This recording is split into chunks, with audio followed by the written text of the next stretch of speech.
This week on the Jock and Nerd podcast, we review Joker, Folie, Deux, plus DC Studios working on a live-action Bane and Deathstroke movie and an animated Dick Grayson, Jason Todd Robin movie. Could Robert Pattinson be the main DCU Batman? How important will Frank Grillo's Rick Flag Sr. be in James Gunn's DC Universe? And more. All in this edition of the Jock and Nerd Weekly for Monday, October 7th, 2024. This is Frank Grillo. You know me. But who are you? Are you the discerning, sophisticated type of person who enjoys all the latest comic book and superhero TV and movie news? Pop culture references, witty banter? Me neither. I'm just here for the dick jokes. Check. Check one. All right, this is for all you fans out there. Let's give it up. We talking, we nerding, we funny, we disturbing. We talking, we nerding, we spoiler alert. Oh yeah! What's up, listener? Thank you for pressing play, and welcome to the Jock and Nerd podcast, where we give you comic book and superhero TV and movie news, reviews, and whatever we choose. Jock and Nerd. My name is Imran. My name's Anthony. He's the Jock. He's the nerd. And joining us, a fella who will just break out in song in the most inappropriate times. Goes by the name of Arthur Black. But we call him Rug Boy. What's up, Gag Boy? I mean, Rug Boy. What's new, pussycat? Whoa, whoa, No, see, this is exactly what I'm talking about. Stop answering in what's his name songs. Tom Jones song. I think you should do the rest of the show just with Tom Jones lyrics. It's the only thing you can say. You got to figure it out. That's going to be tough. It's not unusual to be. It's not unusual. That's going to be hard. All of his songs have some great lyrics. Help yourself. Look that one up. If we were really committed to this bit, we would have done that, but we're not doing that. So don't worry. What we are doing is we're going to focus on some geek news and review a comic book movie. Let's get to it. The Jock and Nerd podcast. So I went and I scraped the internet for some DC Studios news to kind of make this whole show about DC Studios. You scraped it? I scraped it because there wasn't a lot going on. Oh. And even though the movie you're going to review, it's not necessarily DC Studios. We'll get into that. That's for later. But a couple of interesting stories popped up in the last week or two. Let's start with this one. Deadline reporting, sources confirming to them that DC Studios in early development on a new movie teaming up Bane and Deathstroke. Oh, shit. They want to do a Bane and Deathstroke movie. It says Matthew Orton will be writing the script. He just worked on Captain America Brave New World. And it says here, exact plot details are uncertain. Sources also stress the two characters would be in the movie, but it's unclear if they would be the central figures of the project. But this is part of James Gunn, Peter Safran, DC Studios. What do you guys think? It seems kind of odd. I know everybody's doing like the anti-hero thing lately, and I'm kind of getting tired of it. I don't know about this. Anthony, what do you think? And Bane and Deathstroke are both interesting characters in the comics. Does seem, I mean, I haven't read, every comic ever. There's nothing that comes to mind that says Bane and Deathstroke as a team up. Yeah, I don't think I've ever seen that. I don't know if that's a run or anything. No, I don't know. I don't think so. It seems just as if they're just throwing two characters together, albeit two interesting characters, but yeah, that's a little odd. I mean, is it possible they saw like Deadpool and Wolverine and they're like, oh my God, we need a version of this? Oh, you think that? I think it's going to be a comedy? I don't know. Via Deadpool? The other rumor on the interwebs amongst the scoopers is that line about they may not be the lead figures. Like maybe this is a Secret Six movie. There's like a Secret Six movie. And, there's been different versions of that team. But the most famous being the Gail Simone version that had Bane in it. But that can be kind of cool. Gail Simone, is she still on Ruggs' hit list? Did she still block you? I'm not. Am I blocked? Are you? Is she?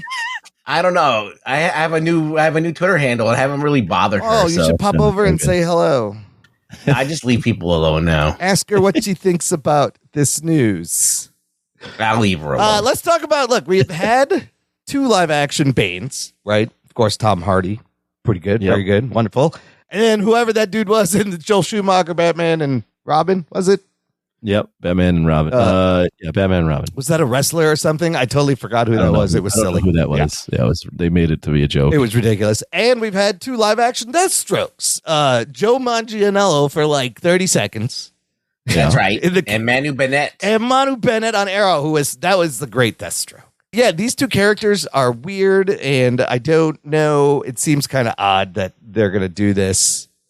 But if they're not the main characters and you're doing some kind of team, another like Suicide Squad movie, there's been a couple of comic book runs called Villains United that had villain teams. I can tell you already, it's going to be a comedy, and it's going to probably rely on a bunch of other characters to kind of pad this out, because these 2 guys, I don't think can carry a movie. It would have to. I agree. Yeah, it would have to. I don't know. It definitely sounds like a big swing. I don't know if it's going to work out, but stranger things have happened. So I'm not sure about this. It's 2 guys with masks on their face. Oh yeah. There's not even like contrast. Like, you got to have contrast, right? You got to have some contrast. I don't know, but. Oh, you adapted to the darkness I was born in. I mean, Deadpool and Wolverine, they're similar. They don't die. I don't know. Maybe there's something to that. I don't know. But I think with Deadpool and Wolverine, you have 2 characters that are beloved by people, and people already know who they are. Yeah, that's they've different. seen these Hugh Jackman, and they've seen Ryan Reynolds be them. So they're bringing a lot of stuff into it where you're like, Bane has been Tom Hardy in a movie, and Deathstroke has not been in a big movie other than he rode on a boat for 5 seconds. Yeah, he was just standing in front of Jesse Eisenberg. Yeah, I'm trying to figure. I'm having trouble figuring out what the angle is with these 2 in a movie, other than someone at DC Gunn has an idea and they think it'll be fun. But yeah, I don't see the market for it. If you do the Secret Six with like Catman, and you could put Harley Quinn, Scandal Savage, Ragdoll, that is a fucking wild series from Gail Simone. It's so much fun. Oh, yeah. I mean, they're Batman villains, right? Yes. They fight Batman. Yes. So maybe they team up. They're all like a team of Batman villains. Maybe they form a team to kill Batman. And that's the thing. But I just think it's a little muddy in this, whatever this James Gunn plan is. He announced all those things and we haven't seen anything yet. We're going to get Creature Commandos, but I don't see how this fits in. It's just weird. Well, we'll see what happens. Listener, let us know what you think. Join this conversation. You can join our Facebook group. It's called Jock and Nerd Nation. Jock and Nerd. There's a link in the episode description and on our website. It's a closed, exclusive group just for you to hang out in. Lots of fun. Lots of geek things. There's jock things in there also. All sorts of people. Are there? David Zika posts some sports things occasionally. Okay. You look, there's some Sprots. There's some Sprots content. Okay, here's another thing that was announced that reported that DC Studios and Warner Brothers Animation are developing a new animated film. Here's another duo called The Dynamic Duo, which will center on Dick Grayson and Jason Todd Robbins. There is a little synopsis here. It says the early days of Dick Grayson and Jason Todd, a.k.a. the Robins. The duo calls themselves the Dynamic Duo. They're orphan thieves, best friends who share dreams of a better life, but their friendship will be tested by competing visions of a future out of which will come a new dynamic duo. The interesting thing about this is they are using this company called Swaybox, the studio, animation studio. Have you heard of Swaybox? Anybody, Ruggs? No. They use something called. I love that. No. That's like how an Australian I'm says. glad it made you laugh. That's how like Australians say no. It's like 4 syllables. No. Oh no. No. Swaybox, they use a technology called Momo animation. It's kind of a funny name. Whoa. But what it is they use like life-size puppets, practical I bet sets. they do. and live action, and then they use CGI on top of that to make this kind of unique look that's almost photorealistic, but it's still like puppet animation and CGI. One of these stories I linked here, there's some test video that you can see kind of the animation style they're going to use. It's kind of interesting. It's different. And I wonder if this is like the evolution of, after Sony does the Spider-Verse and then the Teenage Mutant Ninja Turtles kind of adapts that kind of animation style. Is this the next thing? Momo animation. What? Yes. Mo money. Mo animation. Mo cells. Where can I see what this shit looks like? I'm looking at this link and there's nothing in it. So scroll down. There's Twitter embedded Twitter posts where you can play some of their. Give some of them a quick spin. I can't see shit. This is interesting.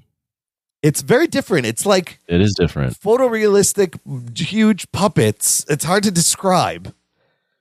But could you see a live action Robin's movie this way? Possibly. I don't know. Do we want to see? Well, those two characters, Jason Todd and Dick Grayson, are both interesting characters, and animation would be a good first step for them. This Swaybox stuff, I'm not against it. It is slightly different though. Yeah, it'll make it stick out. It's kind of like Up. A little bit. It's a little Pixar-y, right? But even more like tactile. Rugs, did you find it yet? Yeah.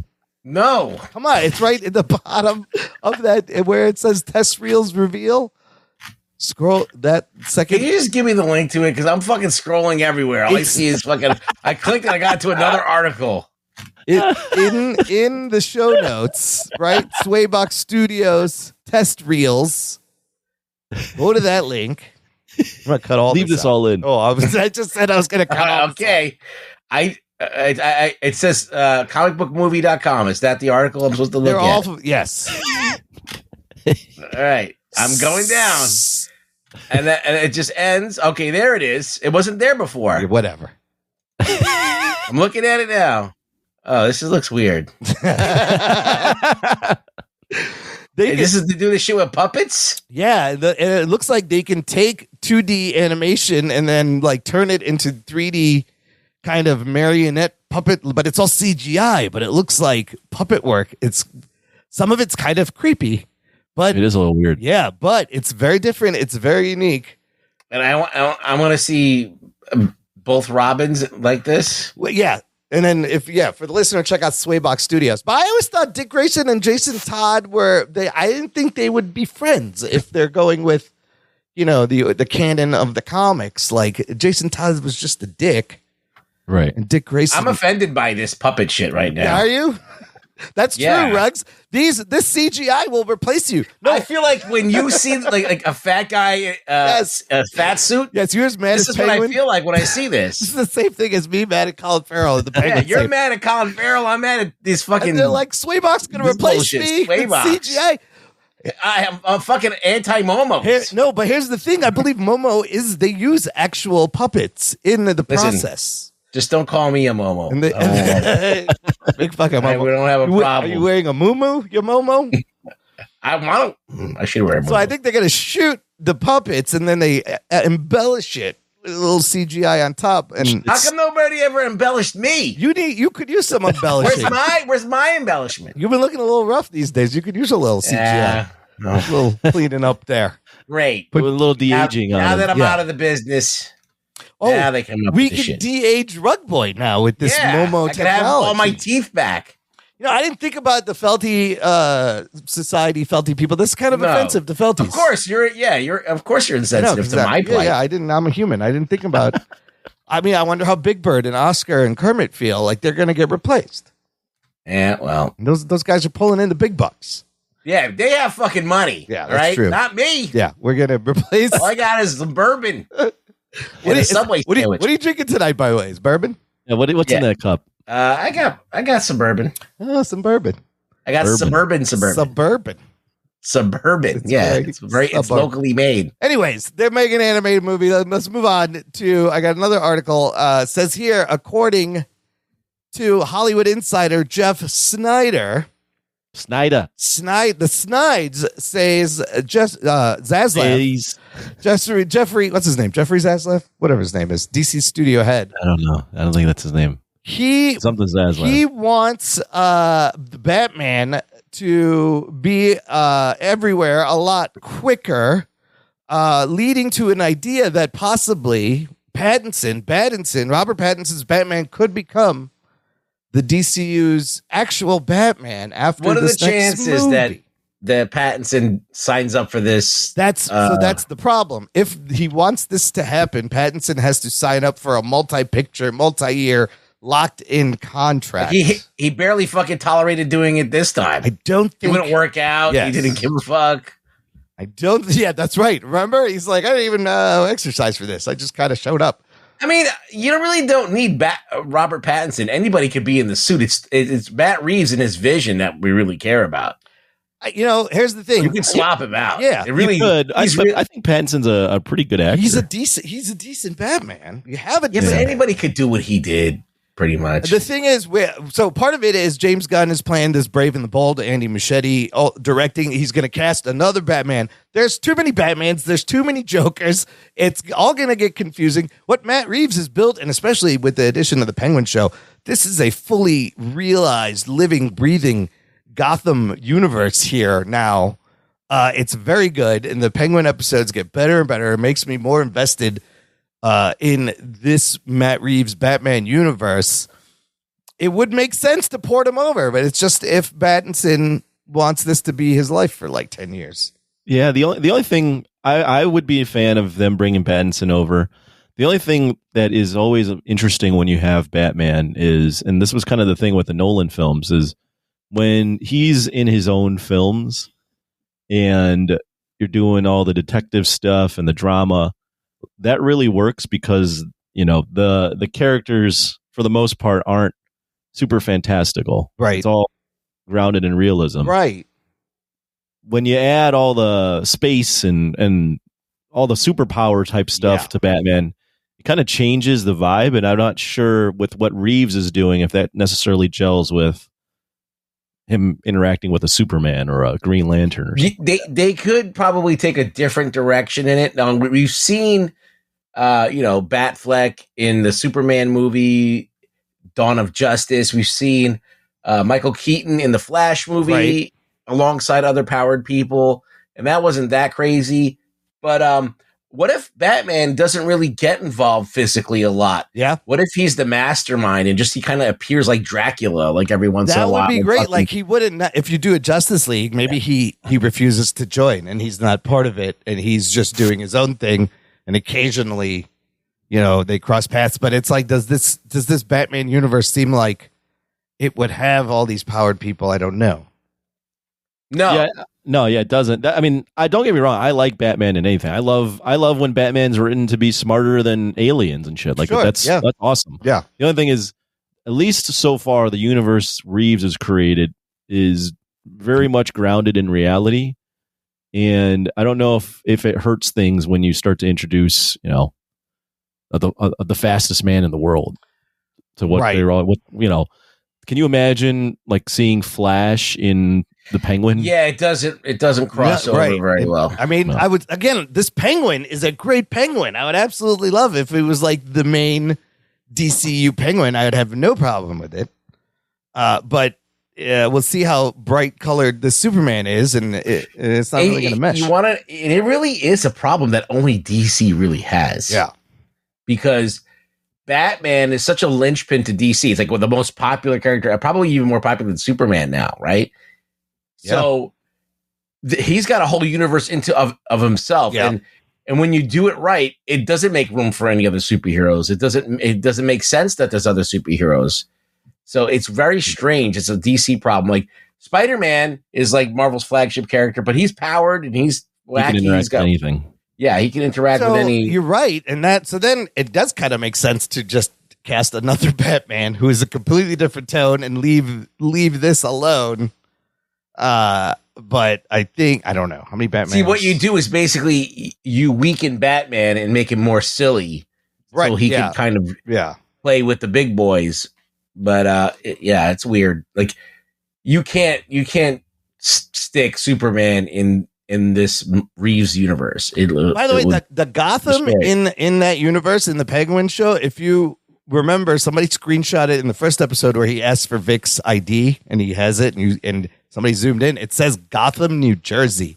And I think it's kind of been established in some comic that Gotham is in New Jersey. Yeah, it's supposed to be like where Cape May is. It's supposed to be like down on the south side of New Jersey. Yeah, it's supposed to be, if you follow the canon of the comics, Gotham is south end of Jersey, and then right across the water in Delaware is supposed to be Metropolis. Oh, Delaware. I was thinking like New York City would be Metropolis, but no, that don't New York City exists. Oh, okay. These are just added on. Yeah, right. Okay.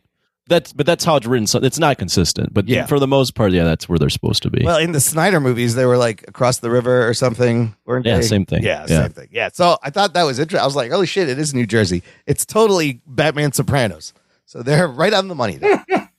We'll see. Zaslav wants more Batman.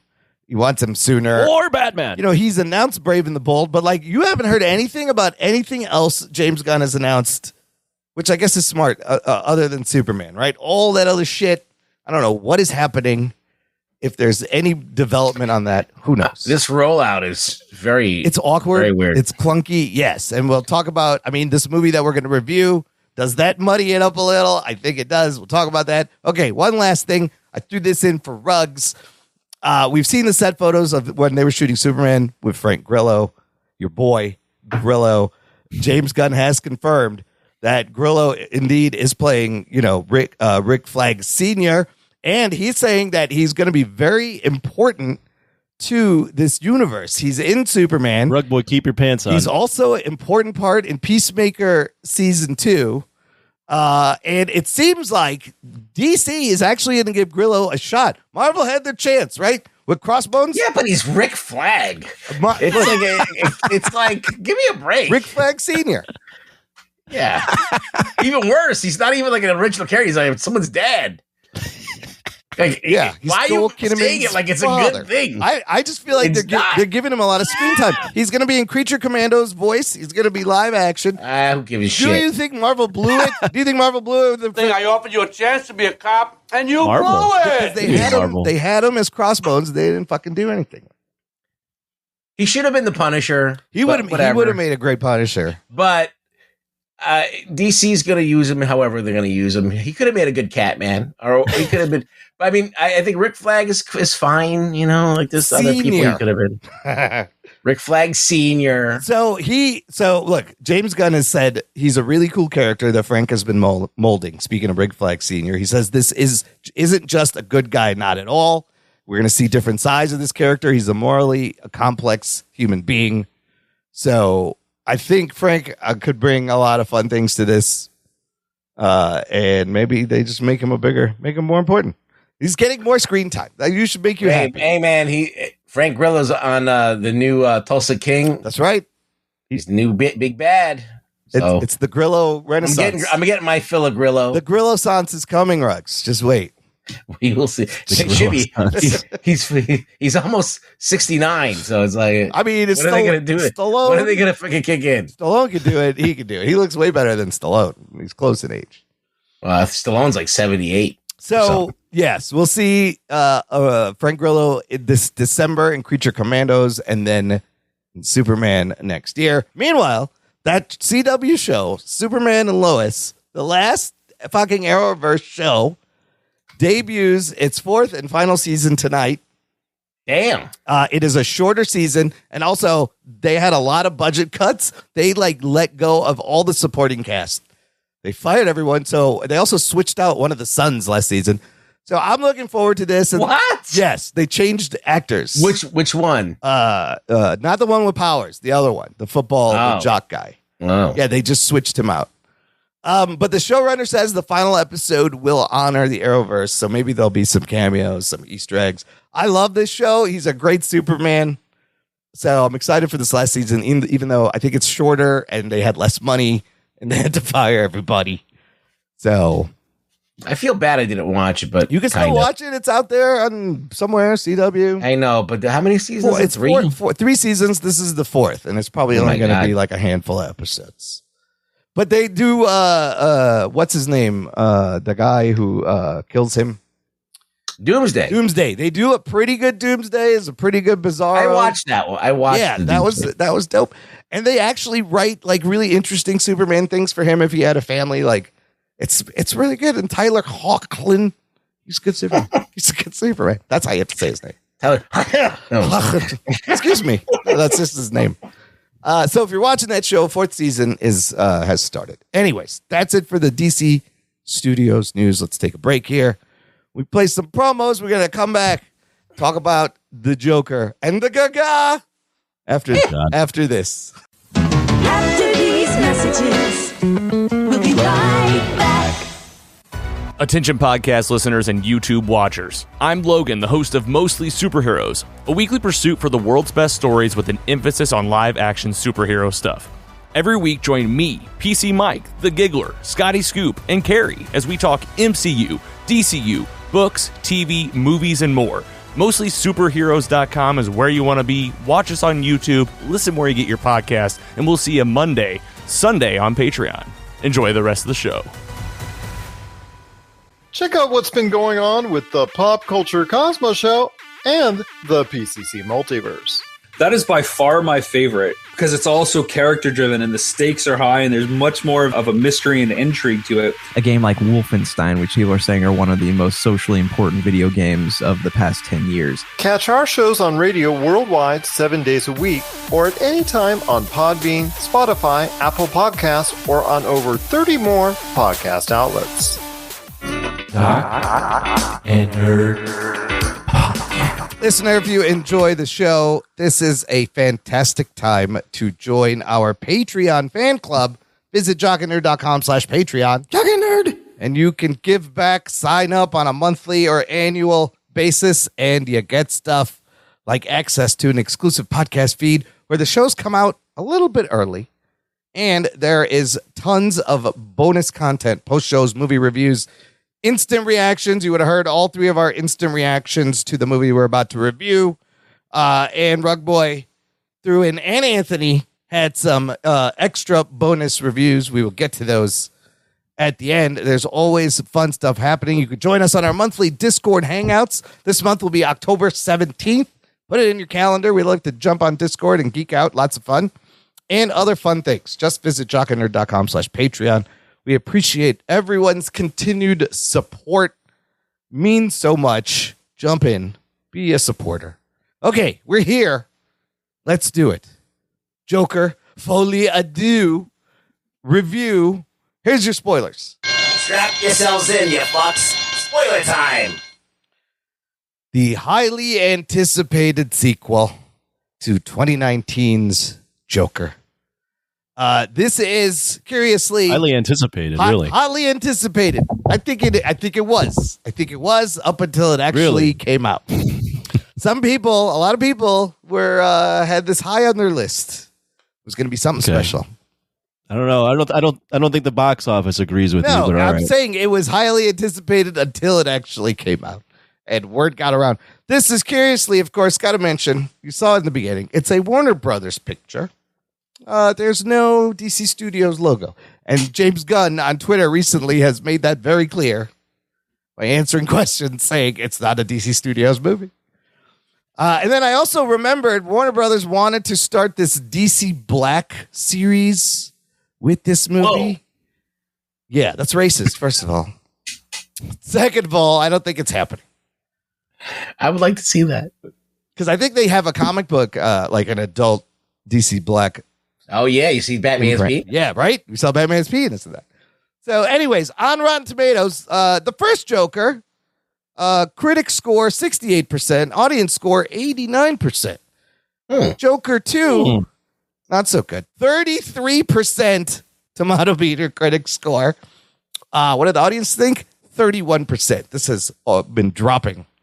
So we're at a 33, 31. All right. It gets worse. Let's talk about the monies. The first movie was made for $50 million. The budget for this movie has been reported to be $200 million. And I'll tell you what, we read that report. I remember Lady Gaga, she got paid $12 million to be in this movie. So they use this movie to launder money, And basically. I'm pretty sure Todd Phillips, Joaquin Phoenix got huge paychecks. So that's like $50 million right there, easily.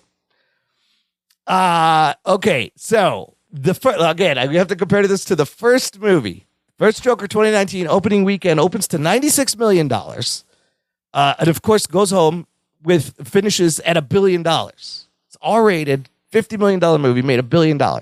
What happened this time? Joker Folie Deux opening weekend, $37 million. Ooh, I thought it was going to be more than that. Shit. Yeah, the projection started at 70 and then there were 60. And then actually the most recent projections were like 40 to 50 million and it comes in under. Currently worldwide, it's only made 118 million Jokers. Wow, word of mouth must have been terrible. The first Joker made $39 million on the Friday alone. This is how bad this is. This 37 million opening is lower than Morbius. It's lower than the Marvels, and it's lower than the Flash opening weekends. Wow. It's not good. It's not good. Isn't it like the lowest rated cinema score of D, which I've never really seen a movie get a D on the cinema score? Yes. Lowest rated comic book movie to date. All right. This one brought to you again by Todd Phillips, directed by Todd Phillips with a screenplay that he co-wrote with Scott Silver. So Todd Phillips also writing, starring, of course, Joaquin Phoenix as the Joker. You got the Lady Gaga. What's her real name? I don't know. Stephanie Germanotta. Stephanie, that's it. You got Stephanie as Lee Quinzel. You got Brendan Gleeson as a prison guard, Jackie Sullivan. You got the great Catherine Keener playing Arthur Fleck's lawyer. Zazie Beetz comes back from the first movie for a quick cameo. You got Steve Coogan playing a TV interviewer, Patty Myers. And then you got, where is he? Where's Gary Puddles? Oh, the great Lee Gill returning as Gary Puddles. And you got a guy named Harry Lottie playing Harvey Dent. And there's some other people in there. Anthony. Yes. What happens in Joker Folie Deux? What do you do? This movie also, sorry, 2 hours, 18 minutes. Thanks, Imran. R-rated. It's fucking long. What happened? Yes, it's a long movie. This movie is after the events of the first one, and Mr. Arthur Fleck, aka the Joker, is in jail, and he's in Arkham, and he's going to trial, and the defense is resting their case that he was insane and has dual personalities, and thus should go and get help rather than be convicted of murder and be put to death. So this movie is a trial movie, and in the midst of this trial, Arthur meets a girl played by Lady Gaga, who entices him, and a budding romance ensues in this courtroom drama musical. Yes, prison drama / courtroom procedural / musical. Mm-hmm. And there's, how many songs would you say are interspersed in this movie? Oh, I don't know. Probably 6? I think there's 12? I think it's more. I think it's closer to 12. Yeah. 12 I think there's a or lot of 13. songs. All right. So I could Google it. What'd you think of the first movie real quick? The first movie? Yeah. I think we reviewed it, right? Yeah. Yeah. I liked it back then. I thought it was a good movie, a really good, unexpected character study. I mean, it is copying Kings of Comedy and Taxi Driver. Sure. But it's a well done impersonation of those movies. And Joaquin Phoenix, obviously, won Best Actor. He was an Oscar nominated. The movie was Oscar nominated. It was an unexpected hit, and it really worked. And I really enjoyed it. All right. And what did you think after this movie ended this time around? I'll tell you what. So the one of the reviews I saw, I don't know if it was on, I don't know who said it. It was either on Letterboxd or on TV once. It might have been Critical Drinker. I don't know who said it, but I'm stealing it. Okay. And the review basically said Todd Phillips. The movie is, it's one of those things where the kid in class who aced the test, but copied every answer from another student. Yeah. But has now convinced himself that he's actually smart. Yeah. And can do the test on his own. That's what this movie That's is. what he did here. It's pretty good. That's what this movie is. It's very interesting. I never checked my phone so many times in a movie. Oh my like I had God. with this one. And luckily I was in the back row, so I didn't feel bad about just pulling my phone out and looking at it real quick. Because normally that's an asshole move, but no one else was by me, so I was in the back. Yeah, I mean, here's the one thing I'll say. Todd Phillips, I always got to respect when a director or creatives take a swing. Sure. And they took a big swing with this musical thing. It's a swing and a miss, in my opinion. I've never been so bored during a movie like I was with this one. I mean, nothing happens. Yeah. Nothing is happening. And they go into these bits with the musicals, and Lady Gaga can sing, and there's some nice songs, but I don't really understand what it's all for. Like, there's no reason really why they're singing. They're not even incorporating the music creatively. There's no like, oh, Arthur grew up loving musicals or something like that. It's just songs for the sake of songs. Yeah. Which doesn't make any sense based on the first movie had this momentum where you were riveted by the character and you were seeing a descent in the madness. This one, it seems like Arthur Fleck has reverted back to being just a dweeb. Yeah. And then he's getting manipulated by Harley Quinn, and they're going into song, and it's just entirely too long. There's nothing. The whole trial is just rehashing stuff that we saw in the first movie. There's really no forward momentum. Yeah, it's just boring. I mean, it's a huge miss in my opinion. And worst of all is I don't even think it's a good Joker movie. I don't even know if this by the end of the movie I was actually kind of pissed off with the ending, and this doesn't seem like the Joker at all. Yeah. At least in the last movie, it ends and you go, oh, he's turned into the Joker. He's the Joker. He's embracing the Joker. And this one now, he's what happened? Clearly getting like manipulated, which like not at all what the Joker would be. And then the movie ends. I mean, spoiler, but it's even questionable if he's even the Joker by the end. I mean, we'll get into that later, but they're just, what a mess. It looks good, but what a mess. Yeah. Yeah. That's my initial That's a pretty good way to sum it up. Looks good. What a mess. Ruggs, what'd you think? What happened here? I feel like there's a lot here on the table, right? So you got great acting. Yeah. You got great cinematography. You got just the sets look great. Everything looks grimy and gross, and it feels like it has a lived-in thing. You have the musical performances that are well done, and there's iconic shots in them, but it doesn't amount to a good movie. Yeah. And you'd think it would, but I think that the script is just very weak because not in what transpires and what's said, even though the characters could have had a lot more to do, especially Lady Gaga. Yeah. It just doesn't build to anything. The story arc is just so basically the story arc is the Joker's on trial. And at a certain point, like the big thing that happens is that he becomes his own lawyer. Yeah. Yeah. And nothing really comes of that. No. Nothing really comes of anything. In fact, Anthony hit it right on the head. The character's regressed.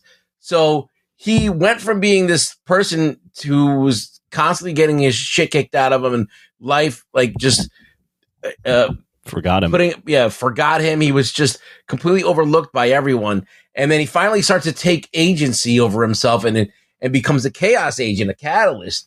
And you'd think that while he was in prison, like he would be a celebrity in there. Yeah. Like he would be fucking. He kind of was, but he wasn't. Yeah. But no, I just think that it all kind of. I mean, I know like this is what happens when responsible filmmaking happens. When you're like, we can't glorify the Joker. He's a bad person.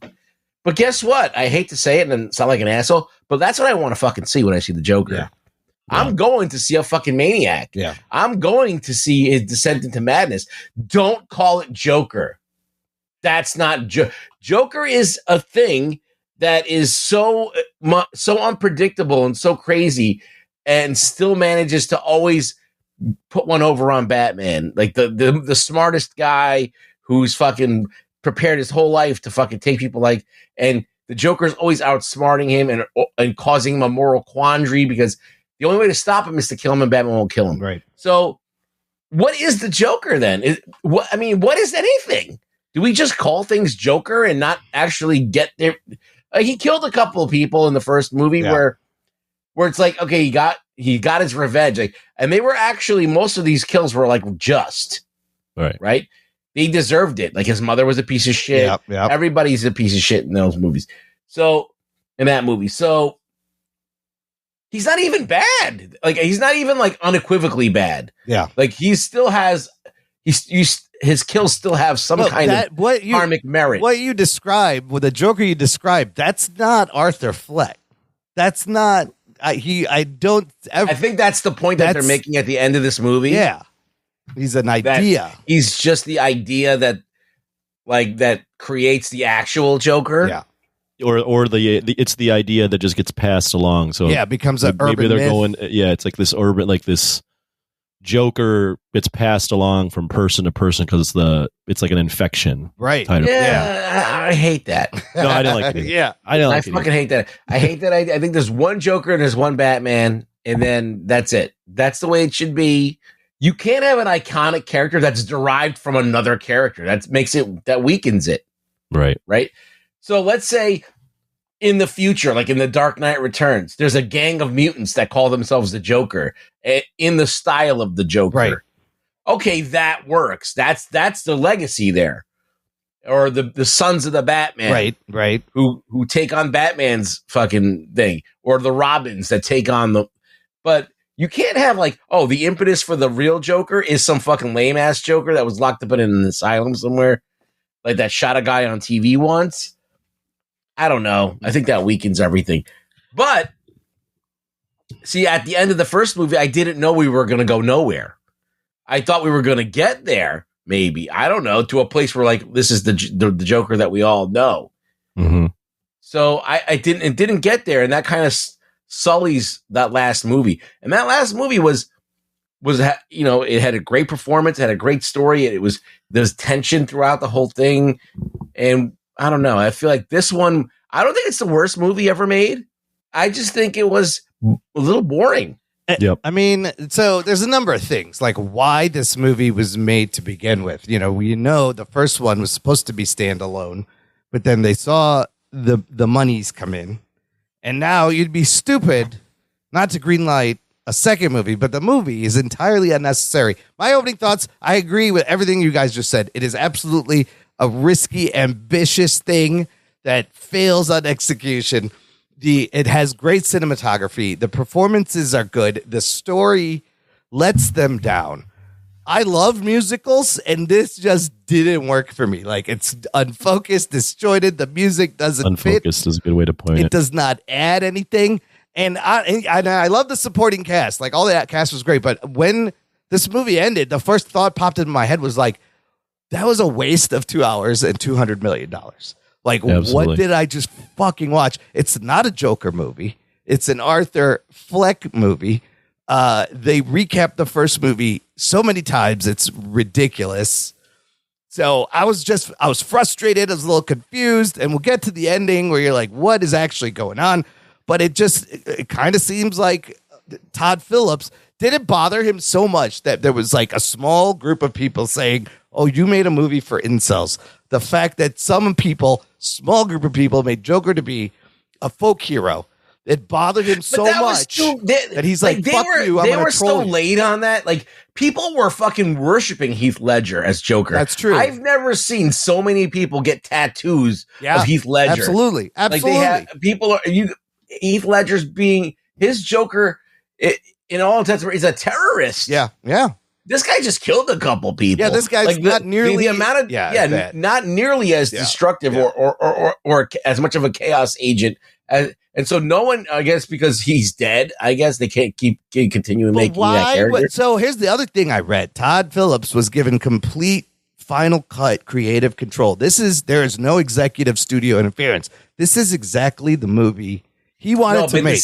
This is somebody who's got no balls. That's all I'm saying. Is he trolling? I felt like he's trolling the audience. He's trolling the studios. I don't get the joke. I don't feel like I'm in on it. He's also tanked sequels before. Let's not forget Hangover, amazing movie. Hangover 2 or 3, not so great.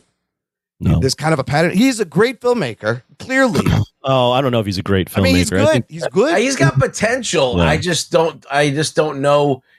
He's good at creating moments, but I don't think he's got good. He was involved with the script. I think that's where it went wrong. Yes, the story is fucking doesn't make sense. Yeah, I agree with everything you guys are saying. Obviously, we're all in agreement. I think for me, the unfocused thing is a good way to describe it.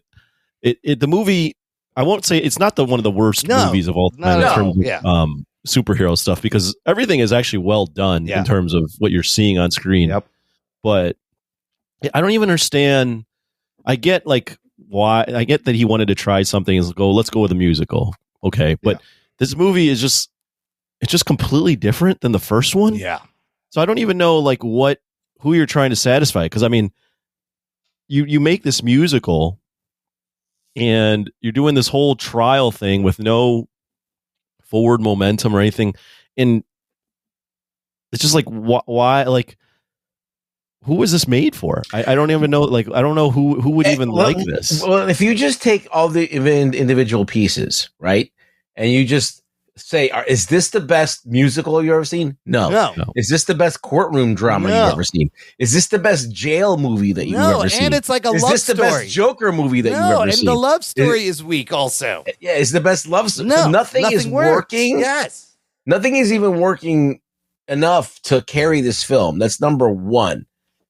And I think that the pieces don't fit together. So I'm thinking of visualizing this. I'm sitting on the couch, right? And then somebody walks into the room while I have this movie on, and as they walk into the room, they might be like, "Hey, this looks like a good movie." Yeah. Like, maybe I should sit down and watch it. Yeah. And then they sit down and watch it, and then after they're like, "Oh, that was dumb." Yeah. It's like, so it has something to like the musical scenes might be enough to draw you in. This him being in jail and being downtrodden and having that glimmer of hope with the girl might draw you in. You don't know what, or maybe that scene where he's his own lawyer and he's in the Joker makeup, or might draw you in. Yeah. But it doesn't culminate into a movie that is effective. It kind of is half-hearted and in its story, not in the other stuff. They go for it, but they don't really commit to the story taking you. It's almost like it's an FU to the audience that's watching it. Yeah, so I feel like, is it possible? Todd Phillips, at every point, he does not give you what he thinks you're expecting. It's very weird. Did he purposely, intentionally make a shitty movie? He thought that was going to be a good experience for someone to be watching. Yes, he thought this is artsy. He thought this is elevated, maybe, but I don't know that it is. I don't know. If you're going to make people pay money to see you for a movie for almost 3 hours, I don't even know how long this movie is. Felt like it was a million hours. So there's this great article that Hollywood Reporter just put out. It's called "Why No One Will Get Fired Over Joker, Folie, Deux." The last line in terms of who's this movie for, when they asked someone who the intended audience was, one outside source sums it up this way: for Joaquin. Was this movie just for Joaquin Phoenix? I don't know. Look, let's break down some of these beats. I want to go through some of the things that happened, starting with the Looney Tunes inspired animated opening, which was unexpected. I thought it was kind of fun. It's an allegory for the rest of the film. Yes, Joker is wrestling with his shadow. His shadow takes his place, and the Joker gets the blame. Fine. I liked it. That's kind of a theme, but the theme is kind of picked up throughout the thing. I thought it was clever in terms of the old Looney Tunes cartoons. And then we find out Arthur's been in prison for a couple of years. We see him palling around with the guards. There's some moments of with the umbrellas and the colors that it's going in and out of his imagination. The guards seem to like him, but they also give him shit. They always want to hear a joke. And that leads us to when he meets Lee at music therapy, and she does the old handgun shoot to the head, exactly like Zazie Beetz Sophie did in the first movie. They also mention this made-for-TV movie constantly that they have made in the 2 years. And I was wondering, is he referencing the first movie in this universe? That's the movie? That's kind of what I thought, but it was very weird. we get to the scene where she starts the fire. They're watching a movie. They get outside. There's some singing. There's some dancing. There are times where the songs are kind of displaying the emotions in his head. Like after he meets Lee, he imagines singing For Once in My Life, I Have Someone to Love Me, which was fun. And then they just cut to him standing there like he wasn't doing that. So then it gets weird. After the fire and the escape, Arthur gets thrown in solitary. Somehow Lee gets in the room to visit him. Weird. Right? How the fuck does that happen? And then they bang. Yeah, that whole thing was very far-fetched, and the fact that Arthur just looked disgusting and she wanted to bang him like that. He's been in solitary for God knows how long. He hasn't shaved. It smells like his shit in there. That whole thing, though, you're going to narrate the entire plot, aren't you, Imran? No. That's one of the things, too, where it's almost impossible that they would let her in there. Yeah. It's impossible, right? Yeah.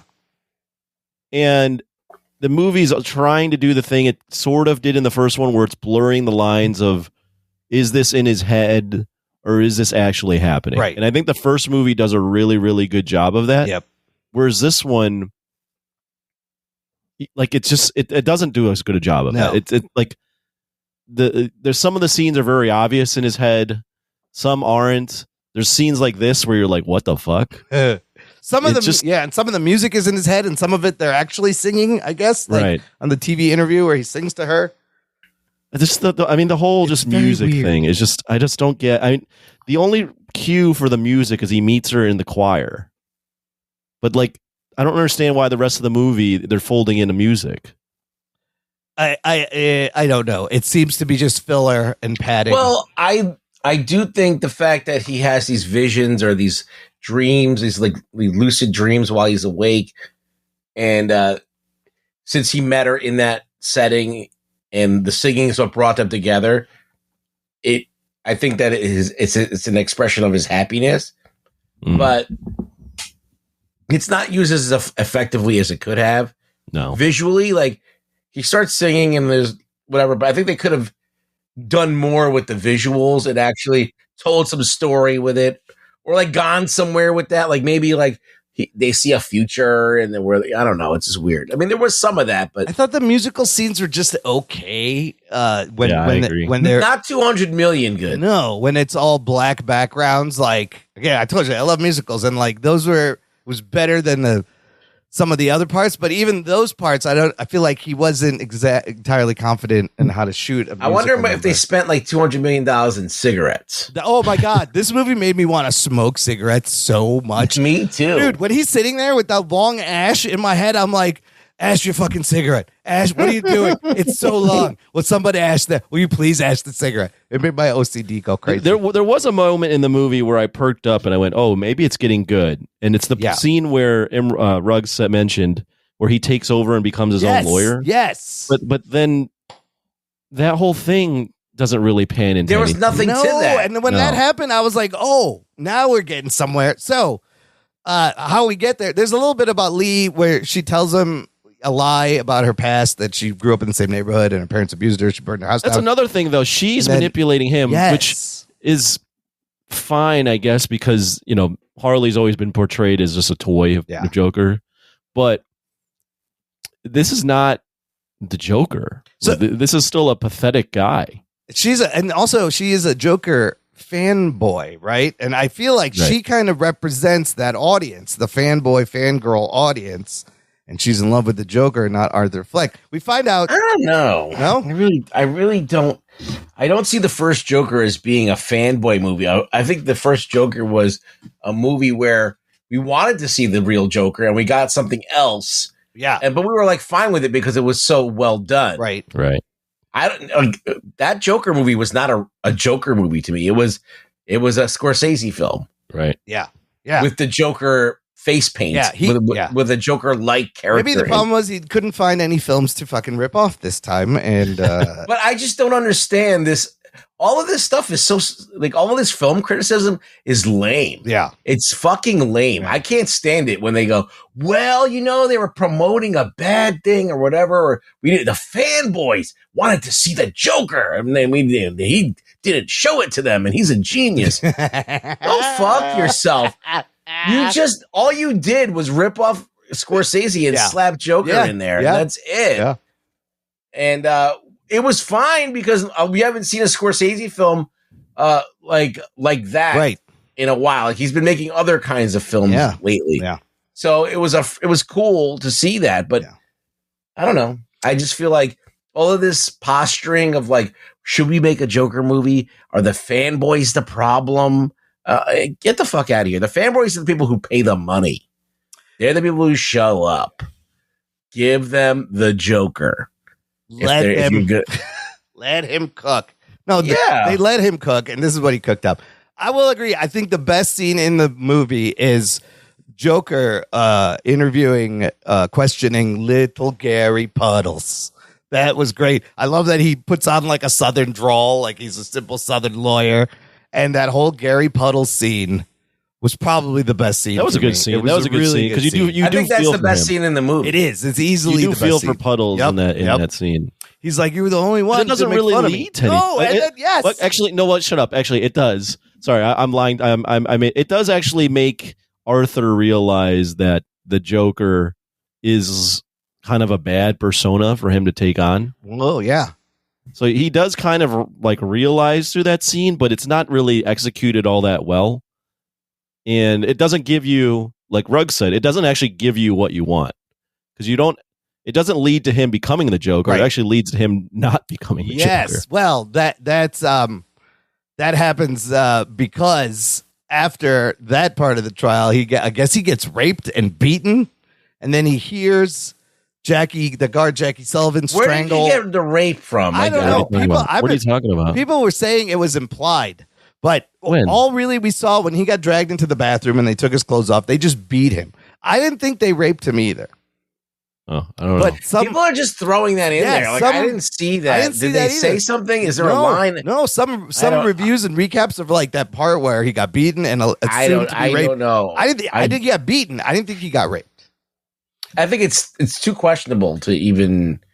It's not if it's not apparent. Yeah, it was not. It was not. Yes, I don't know. It was not.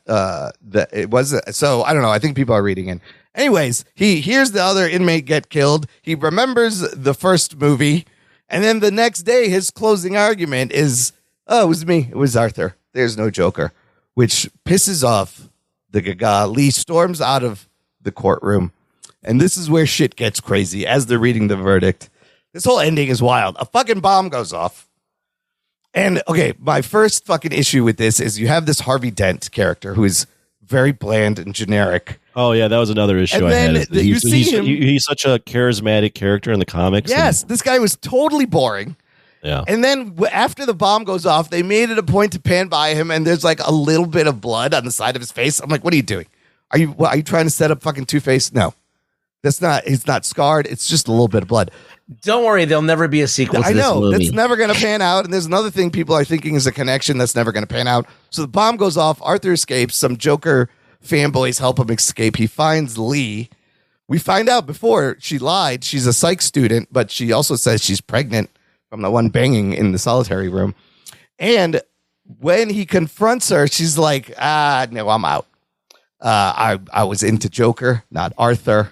Sorry. And then she starts singing. And even who says stop singing? One of them goes, I don't want to sing anymore. I did like that they met on the same stairs from the first movie.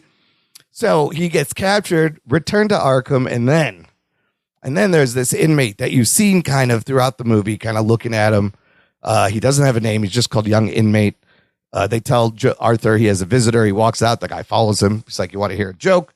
The joke ends with, you get what you fucking deserve, which is what he said to Arthur Murray when he shot him. And this guy stabs Arthur in the stomach several times. He collapses. He's bleeding out. And apparently in the background, out of focus, you see this guy take that knife and cut. No, he's cutting his face open. It's cut what is known a Glasgow smile, leading a lot of people to speculate, oh, is this Heath Ledger's Joker? No, it's not. I don't know why he did this with the Harvey Dent and this bit with the Glasgow smile. That article I read, I did find out that ending of the movie where the guy cuts his face was supposed to be in the original movie and featured Joaquin Phoenix's Joker carving his face in front of a crowd of his supporters, cutting a smile. But at that point, Christopher Nolan was still friends with Warner Brothers, and he killed that idea. He thought that only his Joker should carve his face, but Christopher Nolan no longer with Warner Brothers, so they threw it back in. Nobody said shit.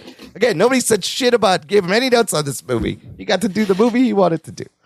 So doesn't that ending undo everything? I don't know. So he was never the Joker. He's not the Joker. I don't know. I just really feel like this is very sloppy. What the fuck? And yeah, not inspiring at all. I don't know. What do you guys think? I think, the first movie is still fun to watch on its own. Yes. But if you watch this movie and then watch the next one, it almost takes away from all the work he did in that first movie to build this character. Yep. To just completely tear him down, and not even tear him down in a way that's interesting. It's just a boring movie, and he's pathetic. He just chooses not to be the Joker. Right. Yeah. He just is. Or he can't summon it anymore.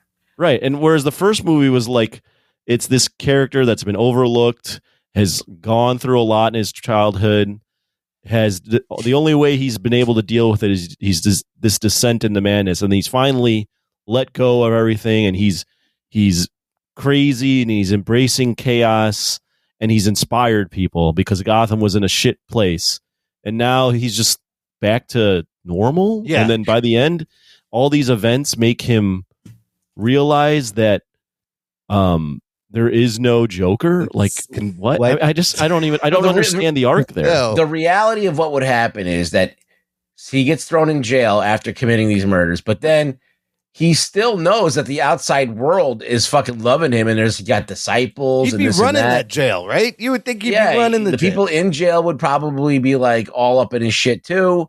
And he's got the TV movie. He probably would have remained somewhat.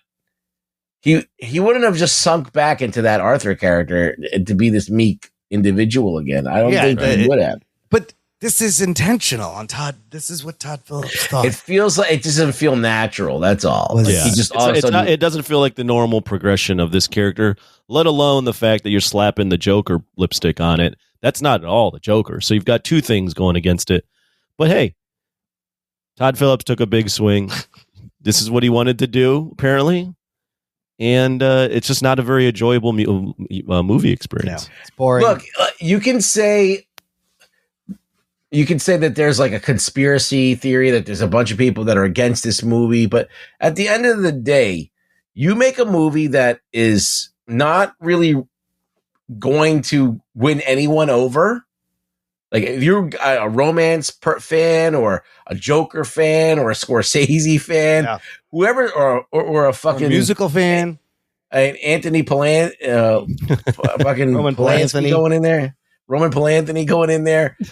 You're not really winning anyone over. No. So you can't blame this on toxic fandom. I think that's what happens when a movie is bad. They blame toxic fandom or the fanboys, the nerd boys. That's not the Joker that I love.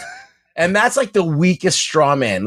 Nobody likes this movie. Nobody really there's going to be some fart sniffers, some nose bowlers that like to smell their own shit are going to try and defend this movie. But I don't think anybody in the theater that I was in got out of that movie thinking, wow, that was awesome.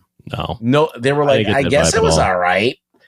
I guess it was okay. That was it. That you shouldn't go for. That's mediocre at best. Yeah.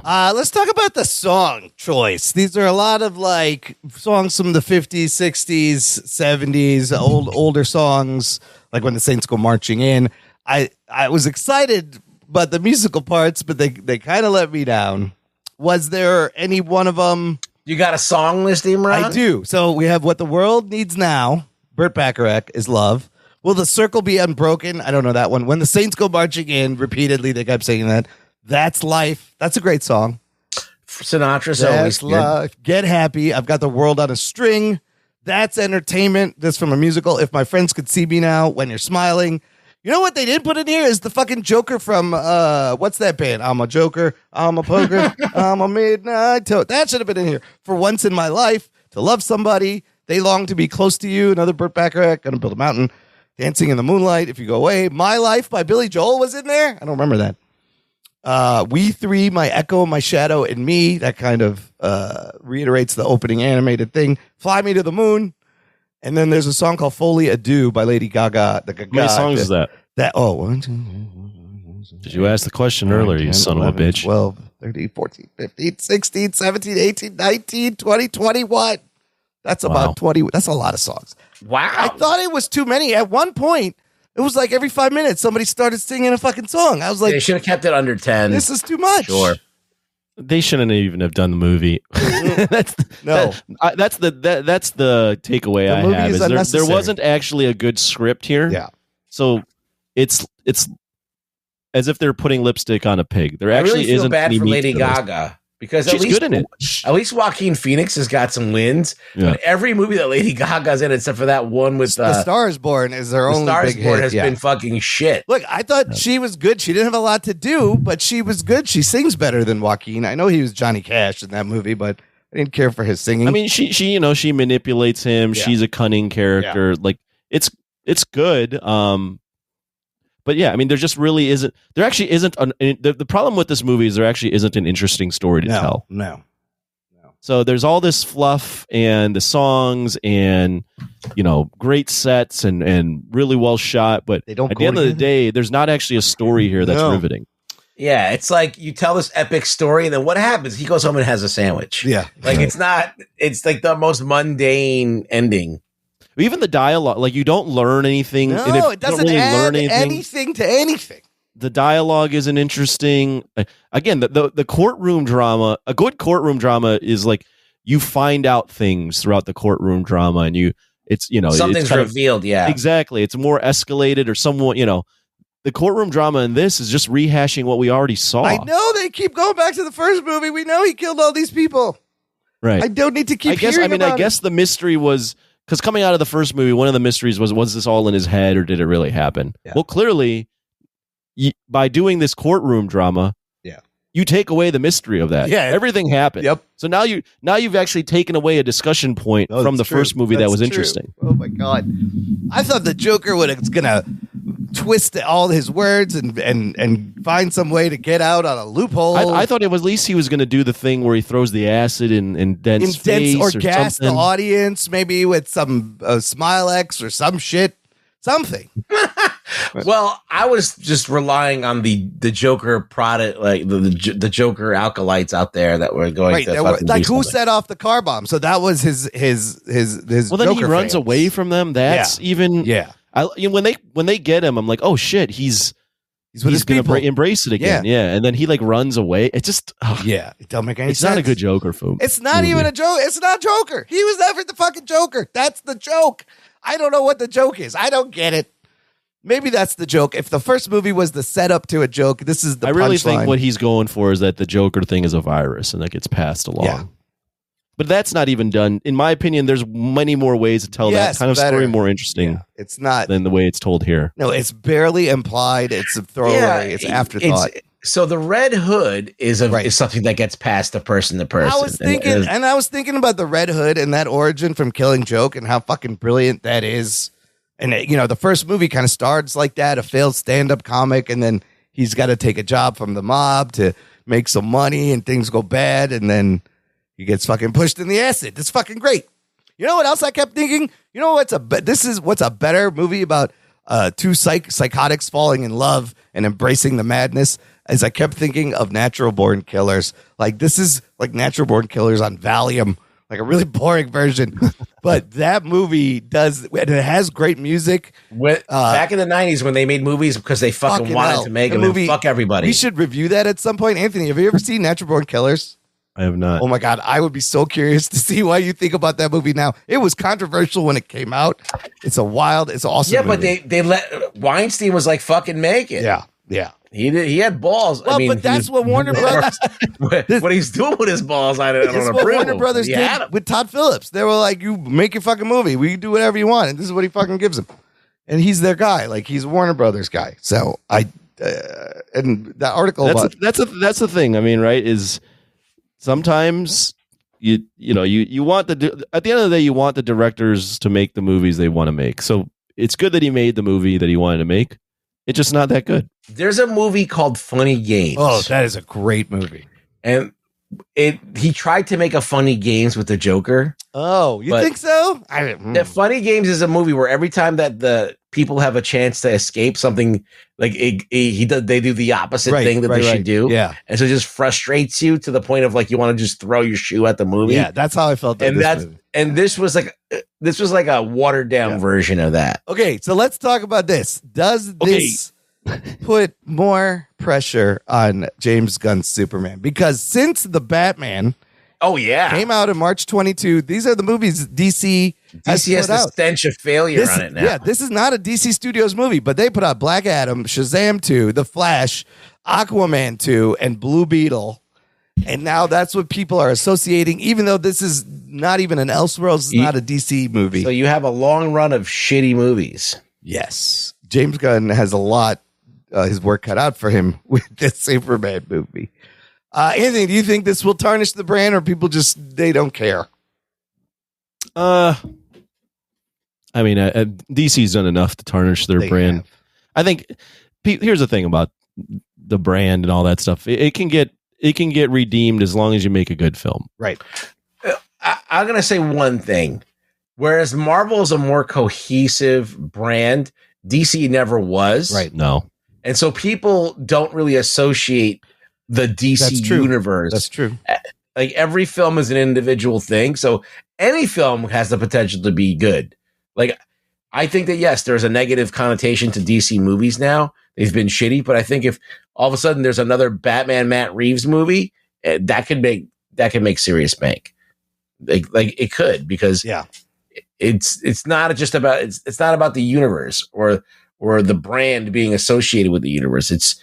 People see them more as individual films. Plus, you got the Penguin out now that is getting a lot of eyeballs and great reviews. I think it's interesting. I do find it shocking that there's no mention of Batman at all. You know what else is interesting anecdotally at work? Nobody knew about this movie. Nobody, and people were confused. They thought it was part of the Penguin and the Batman movie universe. They didn't know this movie was even coming out. No, but that's why when you said it had a lot of hype, I was like, "What are you talking about?" Yeah, I guess it didn't have a lot of hype. Now that I think about the casual. Here's another thing that's a little odd too, and Ruggs mentioned this earlier, or just now, with the no Batman mention, but the timing is all off too. Like Joaquin Phoenix is 50 years old, probably. Sure. Harvey Dent in this movie is probably a 25, he's maybe really young. late 20s, early 30s. Yeah. And the Bruce Wayne we met in the first movie was a child, which was 2 years ago. It's supposed to be like 1983, I guess, is the year. Even if you were to try to incorporate Batman, I mean, 20 by the years time from Batman's now. an adult, you'd be dealing with fucking a 75-year-old Joker. I mean, you're doing like the whole Jack Nicholson thing. Yeah, that's a good point. No, but I mean, just timing is weird. Like Harvey Dent is supposed to be Batman's contemporary. Now he's not supposed to be 20 years older than the guy. well, Bruce Wayne is like 8. Yeah, right. Don't make any So sense. none of it makes any sense when you try to think about. You can tell Phillips was just trying to make I don't know why his own spin on it, but there's no real like. There's no long term thought on any Absolutely of this. Even that's why this movie even exists. The way it does is because there wasn't actually a plan to make a second movie. I kind of think that this was done by design to not be the Joker. Yeah. Like this is the end of the movie series. Yeah, he's not making another one. This was designed to not be the Joker. This was designed to be the impetus for the Joker, or like but it was too big. Yeah. Like if you're at the point where you're making a TV movie and you have all these fucking acolytes and all these fucking people that are like Joker fans out there mobbing in the streets. Yeah. Like, that's not a thing that people just forget about. Like, John Wayne Gacy, people still fucking know about him. Yeah. And fucking all the Ted Bundy and all those other fucking serial killers. People know about them. It's like, you're not going to forget about it. And so for another Joker to come out of there, it's just going to feel like, in that universe, it's going to feel like kind of a weak sauce, if you ask me. Yeah, him trying to set up Two-Face and the cutting his face. I'm like, what are you doing? You got this. That's the Heath Ledger Joker in jail now. Is it? But like even he's like in his 20s. Yeah, and maybe it's not, because even remember the stories, he had all different origins is this one of those that is just imagine like it doesn't make sense. It doesn't carry into any other Batman. It doesn't work in any other. This particular Batman universe is does not work. There's nothing that actually makes sense when you play it out. I've never seen a movie troll an audience harder than this. This is just. You think they're trolling in the audience? I feel like he was trolling the audience. I feel like he thought he was smarter than the audience, and he's not. And I was like, "Am I too dumb to get this joke? I don't get this. This is dumb." I don't think he was going for trolling. I think he was just trying to make a indie type movie. He was trying to an artsy fartsy movie. And it just didn't work. Yeah. He was trying to offset your expectations. He's the analogy I made earlier. He aced the test the first time, but he cheated. Yeah, because he copied another movie. Yeah, and then he thought, "Wow, I'm awesome. I can do anything now. I'm smarty pants. I'm actually this smart." Yeah, you're not. And he wasn't. And I feel like I feel sad because I feel like Joaquin and Lady Gaga tried. Their best to do what they were given. They went for it, and a lot of talented people were working on this movie. And there are some scenes that are very well shot, and there is a lot of. But I feel bad in a way that this movie. I mean, didn't. I loved Brendan Gleeson as the guard, Jackie Sullivan. Like he was great. The guards don't even get their comeuppance. Like there's nothing. No, they nothing don't. there. They get away with everything. They get away with fucking torturing him and tormenting him. There's nothing there. All right, let's wrap it up. Anthony, final thoughts. Rate it, rank it amongst rank it with what? The two Joker movies. I mean, you know where that's going to fall. Yeah. Final thought. I mean, I read the Phillips's for the future, and he said he didn't want to do anything anymore after this. That there was a 2-movie run. It's clear to me the first movie was lightning in a bottle for this guy. There were no plans to do a second. He decided to do a second and wanted to leave no doubt that you can't make a third movie. So he did that. Yeah. And I hate the ending. I thought the rest of the movie was really boring and uninspired, very unfocused. Yeah, I can genuinely say I did not like this movie. I mean, there's things to latch onto that you can say this was good, this is good. But overall, I don't think this is not an enjoyable experience. This is something I will probably never revisit. 4 out of 10. All right. Sounds about right, Ruggs. What say you? I'm not as down on it as that. I do think that it went in the wrong direction. It could have pulled itself out. There was glimmers of it being great, but ultimately, yes, you're going to leave the theater and not feel like this was the movie you wanted to see. And that's fine. Like they could be like, well, fuck you. This is the movie we made. But yeah, when someone tells you fuck you, you don't feel good. So that doesn't mean you have to like the movie. I'm going to give it a 5 because it is a film. It's a movie. It does have some merit to it. Yeah. And you can say, okay, this is about Arthur coming to terms with that Joker thing was like a thing that he can't sustain, and he has remorse and he just wants it to be over. And that's a human thing that does happen sometimes, but I don't think it makes a good movie. So that's what you have there. I mean, they're interesting just sections, just scenes, like that whole thing where she draws the lipstick on the glass and it goes out of focus and he smiles into it. It's a fucking beautiful shot. The shot where he's smoking under the one spotlight, beautiful cinematography, but he did not tie all this together. There's also scenes in the trailer, I just realized, where he's dancing with Lady Gaga on the stairs, and like that's not in the movie at all. So I don't know what happened to that, but it's slow, it's frustrating, it's a mess. The first one I enjoyed way better. I'm also at a 5. It's a movie. That's the thing. It looks good. It's made well. If you turn the sound off, it's got good acting. It's got good acting. It's got good. So it's got a lot of the it's got a lot of the things. You're not gonna watch this and go, oh, this is like poorly made film. No, it's not poorly made. It's just a poorly written film. Yes, it's well shot. It's well lit. All the pieces And together. the dialogue isn't even bad. Yeah. It's just the story in and of itself. Yes. Like how it plays out. Yes. It's very unfocused. It doesn't fit. It doesn't connect. It's like, okay, let's just take the Black Cat story from Spider-Man and throw a courtroom drama in there. Yeah, a little bit. So no, but it doesn't do anything it's trying to do well. A prison drama, a romance, a courtroom drama, a musical. I was really surprised that even I, who love fucking musicals, walked away going, that did I feel like if this is the Joker story that I would try and tell like a child. Maybe. So the kid's like, oh, the Joker owned up to his mistakes and everything. It has and a lesson. There's a lesson at the end. Yeah. Going to be a Joker. Yeah, I don't know. It was wild. Confounding. Let's do some news from the nation. It's time for news from the nation. It's time for news from the nation.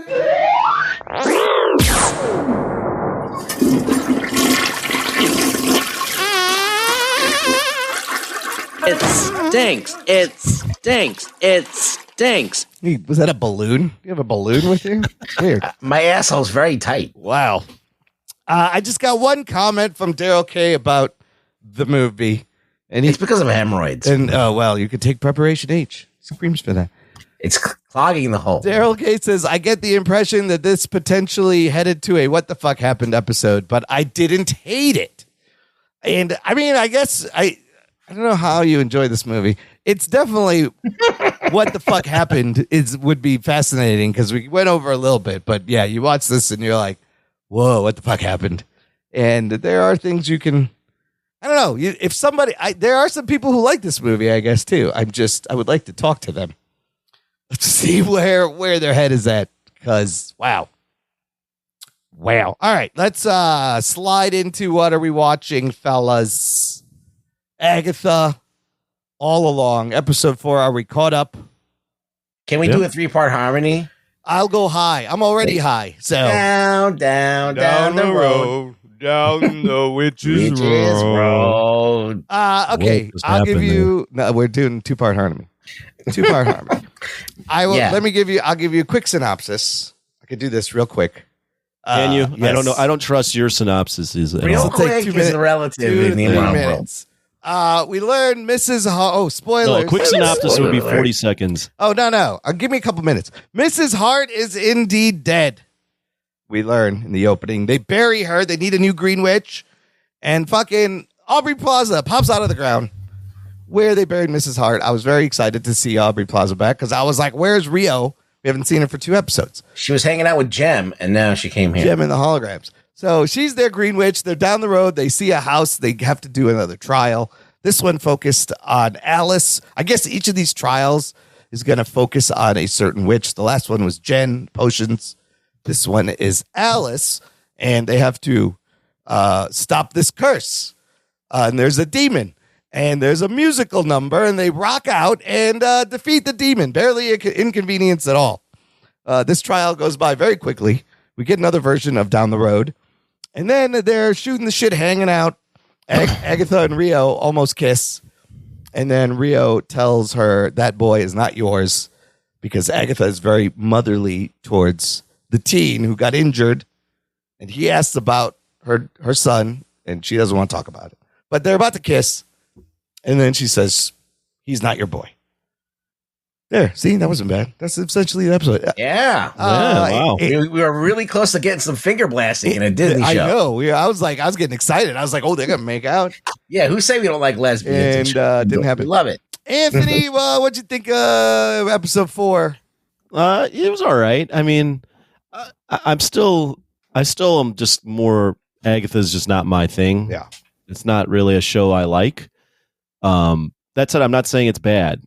I think it kind of knows what it is. It's these little mini missions with the witches and on the road, and you have this sexual tension with Agatha, and each episode you're going to learn a little bit more about each person, each witch, and what's their background and all that stuff. And it's fine. for me, it's just a show that I throw on in the background. I really don't pay attention And you're like, to that much. okay. Yeah, I watch it. I'm like, yeah, that's whatever. Sure. I'll watch it just because I have to follow it. But I don't think it's really made for me, and that's fine. All right. Ruggs, any other comments, observations, thoughts? I love this show. It's got everything I love. Yeah. It's got old ladies that are want to bang each other. There's cleavage. Yeah. There's a lot of cleavage. There's a lot of It's got old women that want to have sex with each other. It's got rock music. It's got 70s clothes and rock music. What's not to love? I kind of like the 70s vibe. No, I mean, obviously, I'm making a joke. Look, I gotta watch it for this podcast. It's not the worst thing I've ever seen. As I said, it's sticking to its narrative. Yeah, things that happen kind of make sense. Yeah, it's doing the bare minimum of being a show that you can watch. You don't have people that are completely contradicting themselves and are acting terribly, or these wacky ideas that don't make any sense and don't play out well. It's all pretty much. They kept it simple. They're walking down the road. They're finding trials. They're finding houses. Yeah, and then hopefully, they've built up some characters of being. You don't know who to trust. You don't know who this one is. So there's a little bit of interest and intrigue in it. So it's fine. It's fine. I thought this one was okay. Like, I thought last episode had a lot better tension. The trial just was like really quick and it ended. It was kind of weird. And then they just had that shooting the shit part, which was fun. This version of the song is still catchy. It did get stuck in my head for a little while. And yeah, I don't know. I'm still in on the mystery on who this fucking kid is. That's all I want to know. He asks her about the sigil. Well, now we know it's Wiccan. Come on, Imran. Who else is it going to be? It's not her son, because she said it's not her son. Yeah. No, it's not. What's his name? Nicholas Scratch. It's not Scratch. Nicholas Scratch. I thought the bunny's name is Mr. Scratches or something. I thought the bunny might actually be her son. That's what I said the other day. Yeah, that they put a curse on and they made him a buddy. That's right. I thought the sigil part was interesting. He asks Agatha, the teen, if she put the sigil on, and she's like, I didn't, and it also works on the witch that does it. And then she's like, it can't be destroyed. It only goes away when it's not needed. I was like, what does that mean? But I was happy to see Aubrey Plaza. They have great chemistry, Catherine Hahn, Aubrey Plaza. But the middle of these episodes are always kind of a little bit fillery to me, so I don't know. I thought it was all right. I still don't know where it's going. So every witch is going to have a thing. Maybe Agatha will be last. I'm not sure. It's all right. Okay, let's move on to a fucking amazing show. The Penguin, episode 3. Spoilers. Spoiler alert. Holy fuck, this show gets better and better every episode. Anthony, give us a little rundown. What do you remember what happened in this one? This episode. I just watched it, actually. Oh, great. Give us the quick synopsis. Well, now Arthur, wow. Different universe. Yeah, the Penguin, Oz, and what's her name? Sophia are working together. Yep. And they're working together to import these new drugs into Gotham, and they're looking for a buyer. And they're manipulating the Falcons in this. They're manipulating Vidi. Oh my god. And but there's still this tension between Sophia and Arthur. Jesus Christ. Oz, and Oz. Yeah. I guess he screwed her over way back in the day, and she still doesn't fully trust him. So you have that tension. Then you have this other thing where you get the background on the kid. This was great. This was Vic and his family dying because of the Riddler. So that all ties together. And he's figuring out his place. Like, does he want to run away with his girlfriend and take the easy route, or does he want to stick around with Penguin? And the episode ends. They found someone to disperse all their drugs. It's called Bliss. Yeah. It's a drug that Sophia was taking in Arkham. Yeah. So that's not going to be good. Yeah. Grown on mushrooms. Yeah, and then Arthur. I keep saying Arthur. Oz and Sophia at the end are hanging out, and the Maronis show up. Yeah. And are like, Oz, we've been watching you. You are fucking us. Sophia is giving him a look like, what the hell just happened here? And Vic, who was let go and could run away, decides to come back, sees this situation, runs over one of the Maronis, Oz gets in the car with him, and they leave jet. Sophia hanging. She's like, And he's like, you now can we're take like, what just happened here? Holy Where is this shit. going? So It was just getting good between the two of Oh them, my and God. now Oh something my happens. God. Yep. Yeah. The Oz makes a little hasty decision. First of all, I feel like this whole show makes the Batman movie even better. That I seeing agree. the But they don't mention him either in this show either. No, they don't. And I'm okay with that. I don't mind so far. Really? I don't mind. I love seeing Vic's backstory and the moment the bombs went off, where he was, how high that water was. I feel like there should be a presence at some point. I wonder if they'll lead up to, like, where is Batman this whole time? That is a good question. Well, the only He's thing is, at though, home washing his tights. his tights. the only thing is, though, is there's crime happening, but Yeah. it's not like huge crime or Yeah. anything. It's more underworld stuff. Well, I wouldn't expect Batman to come bust them up. Right. But just in the background, some mention of somebody mentioning it in He passing. got like, grabbed by the bat or something. They could say, Yeah, you know, yeah. where's this guy? Oh, like he's still doing shit. Okay. So cool. we find out who was texting him. Graziella was his girlfriend. And that decision, I went back and forth. That was amazing. Because initially, when she tells him you could come with me, I was like, bro, just fucking go. But then I was like, you saw shit. You know shit. If you leave, Penguin's going to find you and kill you. And then that speech Oz gives him, the argument they have, is fantastic. Where he goes, fuck you. He goes, fuck me. Fuck this whole goddamn city.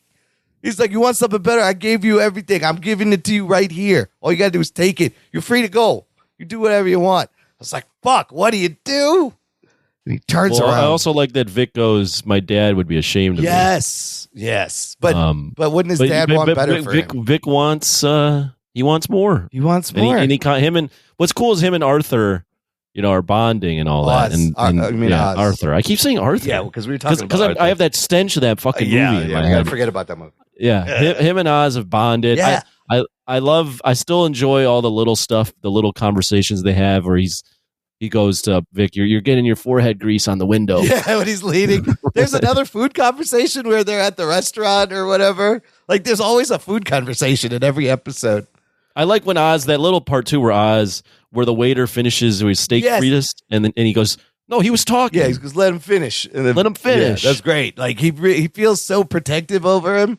Right. It's a great relationship. And then that confrontation, Sophia and Oz, and he's like, there's tears in his eyes.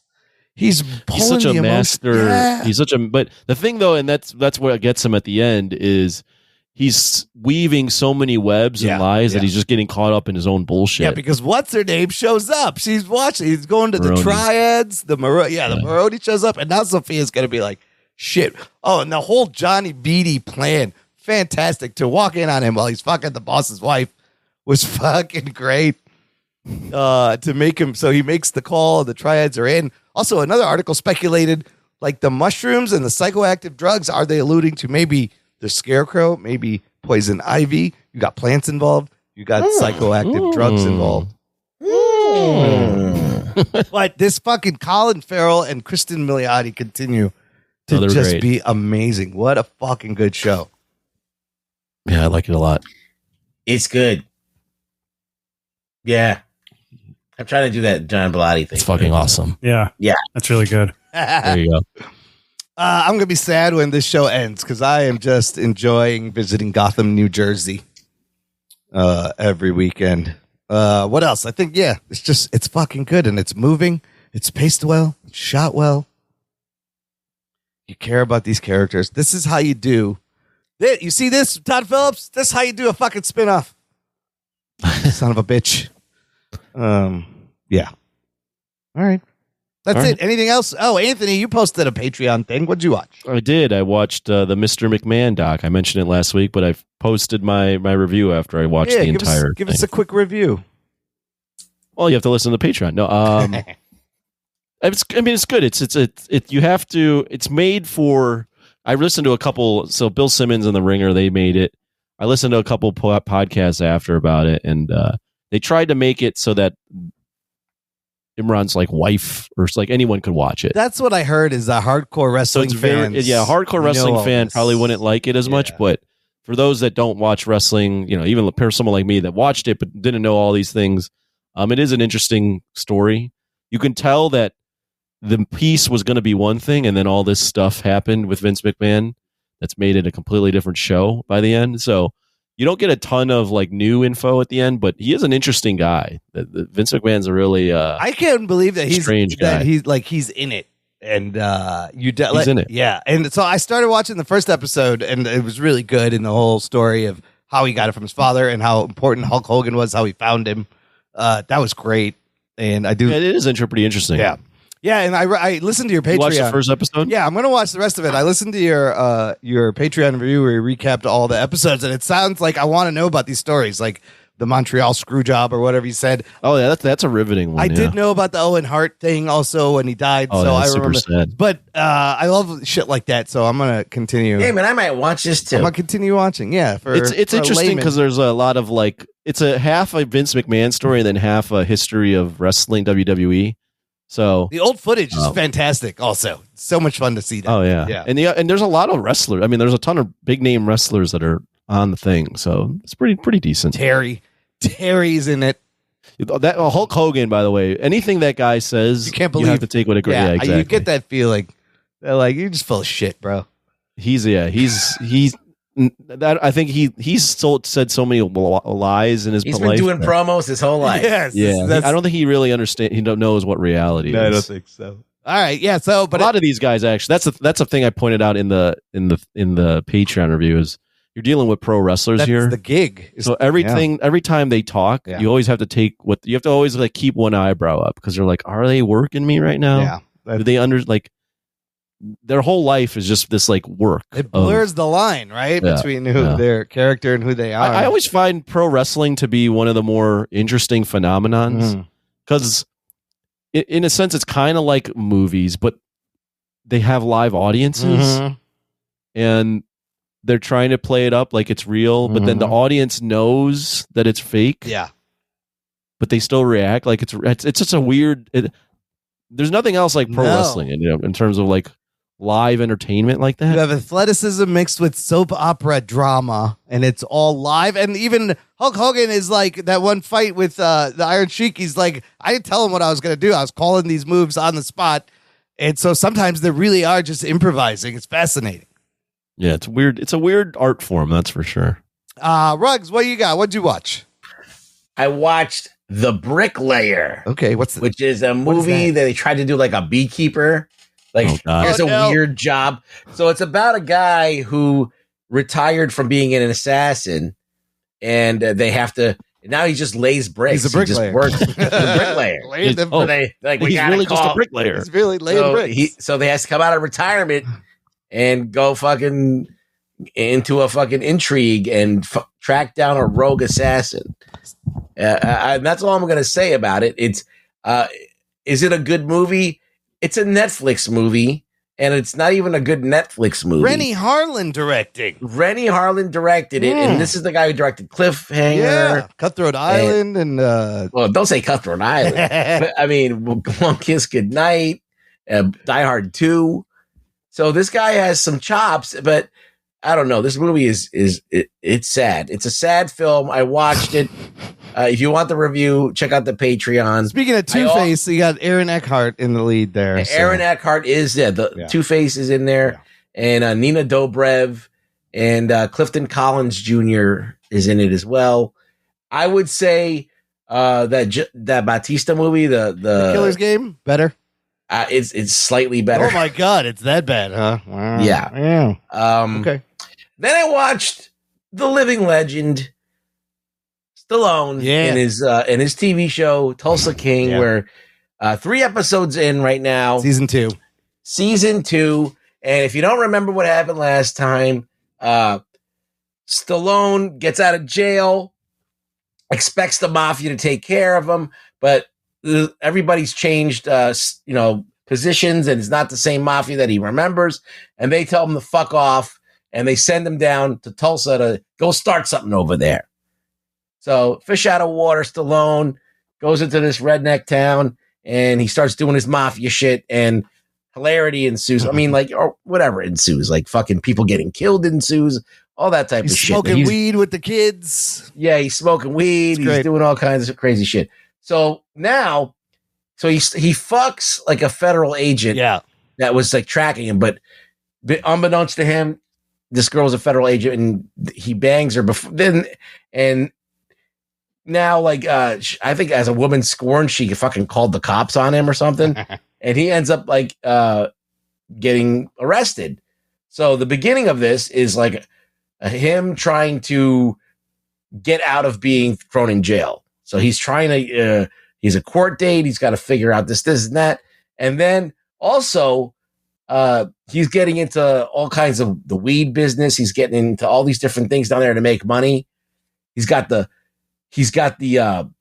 mafia in New York mad at him because like they want him to kick up money, and he told them, "No, fuck you. You guys sent me down here with nothing, so you guys can go fuck yourselves."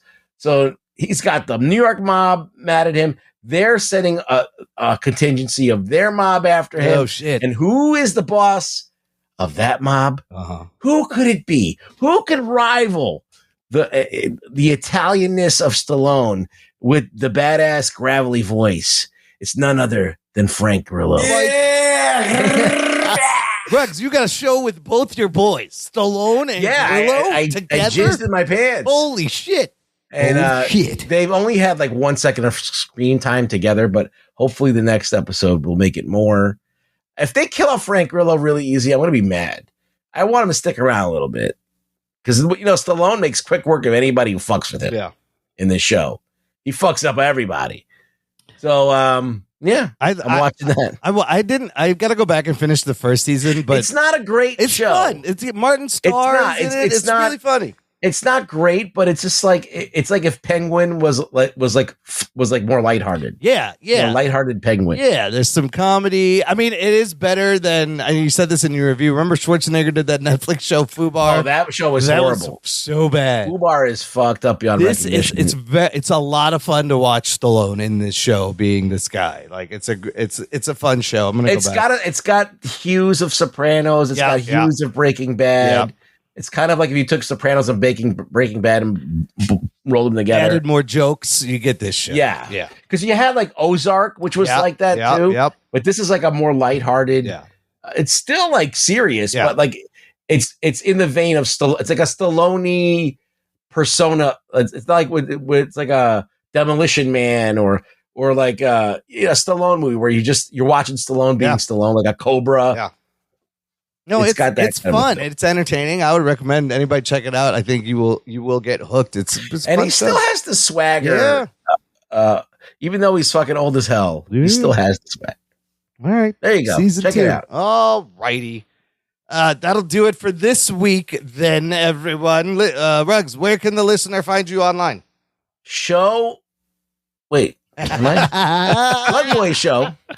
Rug Boy Show. What the fuck I was saying? Joe. Rug Boy Show. Yeah, Rug Boy Show. On X. Give him a follow. He will be poking Gail Simone with some knowledge soon. Should I say? I'll say hi to her. Just say hi. That's all. Be like, hey, just be like, rekindle that old flame. Just be like, remember the Secret Six? That was awesome. Are you titty sweaty? That'll get her mad. That'll get you blocked. Anthony, where can the listener find you? I don't know. I have not thought that far ahead. So all right, you'll figure it out. I'll figure it out as we go along. You will be in the place you were meant to be, Anthony. That's right. That's what happens. In the meantime, where are you supposed to be, listener? Visit our website, jockandnerd.com, or look in the episode description. There's links on how to support the show, how to share the show. Lots of fun stuff. Thank you for listening to the Jock and Nerd podcast. My name is Imran. My name's Anthony. He's the Jock. He's the nerd. We'll peep you next time. Thing I offered you a chance to be a cop, and you blew it. I like turtles. I like turtles. My balls was hot. Some motherfuckers are always trying to ice skate uphill. You blew it. Jock and Nerd.